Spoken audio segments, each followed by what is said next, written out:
सो कि class 12 differential equation का यहाँ पे इंपॉर्टेंट क्वेश्चन है। यहाँ पे क्या दिया हुआ है हमें, find the general solution of differential equation D Y by D X plus one plus cos two I upon one minus cos two X equal to zero. देखो इसको हम कैसे फर्दर सॉल्व करेंगे। सबसे पहले आपको एक प्रॉपर्टीज पता होनी चाहिए हमको। अब देखो क्लियर लिख रहे हैं यहाँ पे एक्स है, यहाँ पे वाई है, तो ये वेरिएबल सेपरेबल हो सकता है मेथड। तो सबसे पहले आपको बताना चाहिए one plus cos two Y और one minus cos two X की आइडेंटिटी क्या होती है। तो one plus cos two Y दिया हुआ है, यहाँ पे एक्स भी हो सकता था, तो क्या होती है टू कॉस स्क्वायर वाई होती है। ठीक है, ये प्रॉपर्टी होती है, आइडेंटिटी आप इसको कह सकते हो, फॉर्मूला भी बोल सकते हो कि फॉर्मूला है। और one minus cos two x दिया हुआ है, उसकी आइडेंटिटी क्या होती है, ये प्रॉपर्टी या फॉर्मूला क्या होता है, सब आप बोल सकते हो two sine square Y. Two sine square Y नहीं एक्स हो जाएगा, ठीक है, टू साइन स्क्वायर एक्स होगा। ठीक है, समझ में आ गया, क्योंकि एक्स हमें वेरिएबल दिया हुआ है। तो ये ऊपर क्या हो गया टू कॉस स्क्वायर वाई, और नीचे क्या लिख सकते हैं हम, टू साइन स्क्वायर एक्स लिख सकते हैं। तो यहाँ पे लिख दो सबसे पहले D Y by D X is equal to, sorry plus का साइन आएगा, D Y by D X plus two cos square Y upon two sine square X is equal to zero.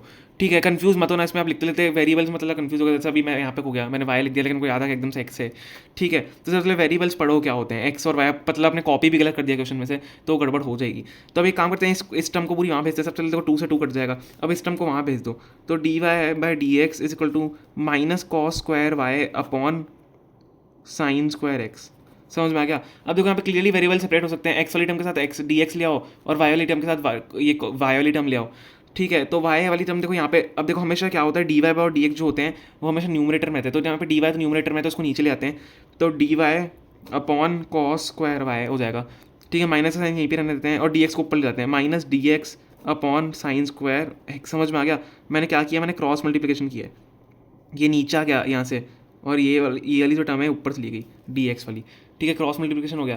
अब देखो क्या होगा, यहाँ पे हम क्या करेंगे, ध्यान से देखना, हमें दिया हुआ है। अब देखो यहाँ पे हम क्या करते हैं, इंटीग्रेटिंग बोथ द साइड्स करते हैं। हमेशा क्या होता है वेरिएबल सेपरेबल में, डिफरेंशियल इक्वेशन में इंटीग्रेटिंग बोथ द साइड होती है। अब डी वाई अपन कॉस स्क्वायर वाई को मैं क्या लिख सकता हूँ, और कॉस स्क्वायर वाई अपन जब हम उल्टा कर देंगे, अब कॉस स्क्वायर वाई को जब उल्टा करते हो क्या हो जाएगा, sec square Y, sec square Y के बराबर हो जाएगा। ठीक है, D Y is equal to, minus का साइन मत भूलना, one upon sine square X क्या होता है, one upon sine square X क्या होता है, कॉसेक स्क्वायर एक्स, तो cosec square X D X. समझ में आ गया हम क्या कर रहे हैं।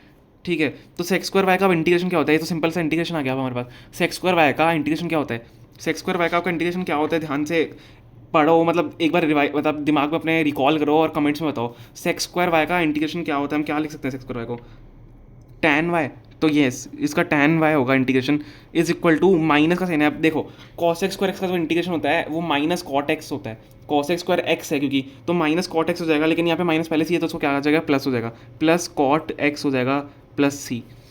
समझ में आ गया। तो ये आपका जो है ये general solution of this differential equation, ये आपका फाइनल आंसर है। समझ में आ गया, ये आपकी डिफरेंशियल इक्वेशन, ये आपका फाइनल आंसर है, यहाँ पे आ गया। बहुत ईजी तरीके से किया। बस ये जो प्रॉपर्टीज़ हैं ये आपको ध्यान होना जरूरी है, और जो फॉर्मूलाज हैं जैसे सेक्स स्क्वायर वाई का इंटीग्रेशन और कॉस एक्स स्क्वायर का इंटीग्रेशन, तो आपको ध्यान होना वो बहुत ज़रूरी है, तभी आप इस क्वेश्चन को सॉल्व कर पाओगे। Okay, thank you so much.